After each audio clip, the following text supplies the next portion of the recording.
connect with like-minded AHK users in our private chat, helping each other out and sparking ideas that make scripting way more fun.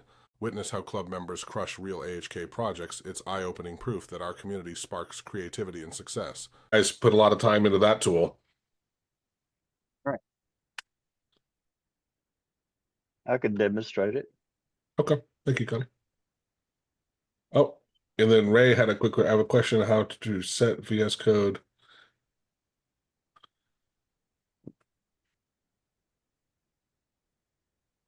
I as what open, well, yeah, you just need to change your default editor. Right. You have to change your default editor.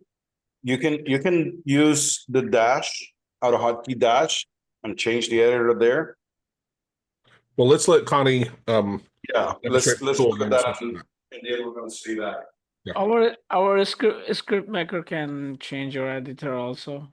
Okay, do you see my screen? Yeah. Yeah, this is a result of the code. Basically, it has the same functions as yours. I don't think that I have any. I'm not running any files that have the hotkeys defined in any file. It will try to read the hotkeys in any file also, which is an improvement. You'll notice that some of them are red. That means that those particular hotkeys conflict with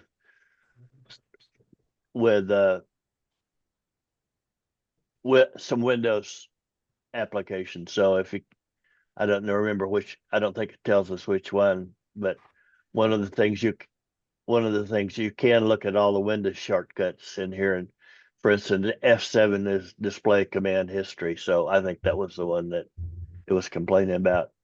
We've got a little problem here, is that the screen size is not adjusting correctly, but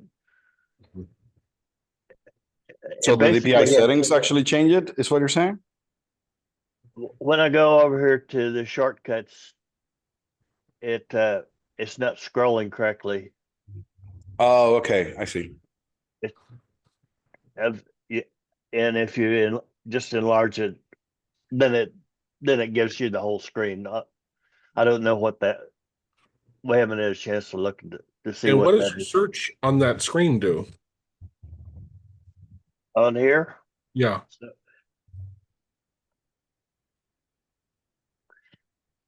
So I typed in F7 and it went through all the list of the Windows hotkeys that are defined and just picked Okay. that particular So one. it's on that one. That's what I wasn't quite clear on. Okay. Yeah, it's only for the, oops. Did I quit sharing? Yeah.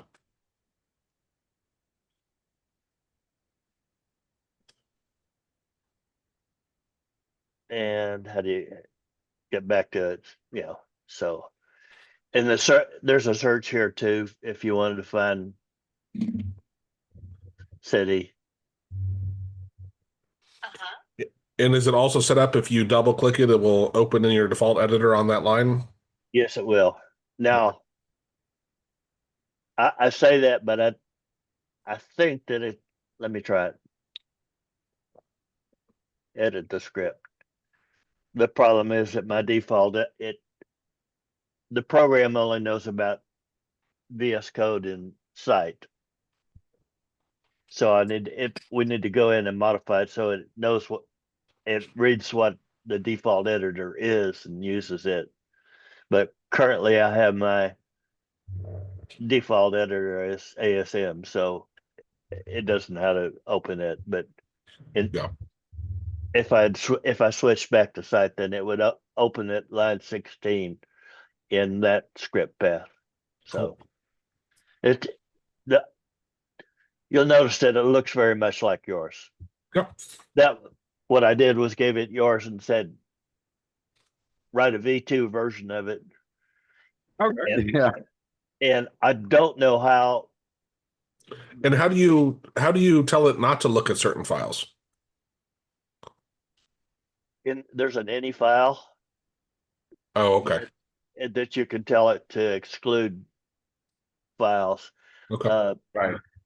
Well, I remember, I'm not sure how we did this, but we had the filter by type and filter by file. So, but that list would contain all the files that are running on the right. So the other one on the side, to the right there, that one here, it would list all the files that are running at the moment. We do have a little bit of an issue loading the V2 scripts in there, if I remember right. It was something like that. The Because the triggers. class changed. Yeah. It's the Right. ones with triggers, but it's the yeah. But we have a way to say, hey, these are files I don't want you to scan, and then Connie Right. has that in his any file, which In is the, fine. in the ini file. Right. Yeah, That's and perfect. maybe he'll add it later, right? But Right. because like the auto correct, the spell check. Yes. Yeah. Yeah. I don't Well, want. the reason we put it to not do some of them was a performance issue, and Nick worked through that. Now the performance is much better. It for me, it's not. It wasn't a performance thing. It's I don't want. I never want to go look at misspellings, common misspellings of things. You don't understand what I mean? Right. Like the list is gonna show too That's- many hotkeys yeah. and too many hot strings, right? That's just Right. me, right? But I want to be Right. able to say, here are some I don't want this thing to actually search. Maybe I have my passwords or my bank account info, which would be dumb somewhere. I don't want those in. Yeah, we don't want that. Yeah, right.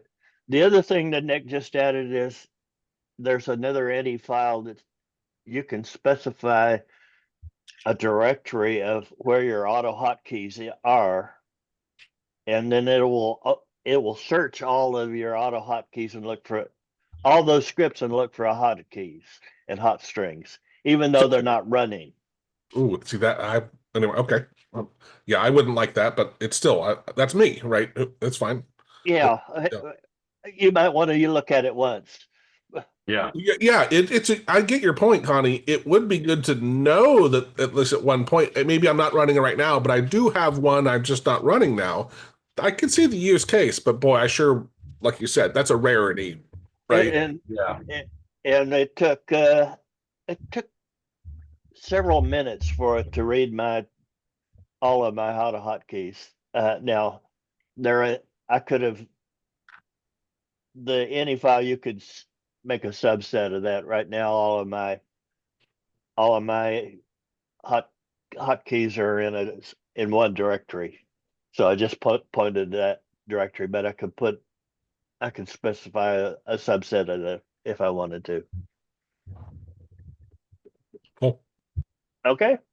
Awesome. Thanks for sharing. Tap into over 466 plus hours of AHK video gold, including fresh clips like this, for anytime learning that fits your schedule. Members enjoy a sweet 25% discount on everything we offer, from in-depth courses to ready-made scripts and pro services.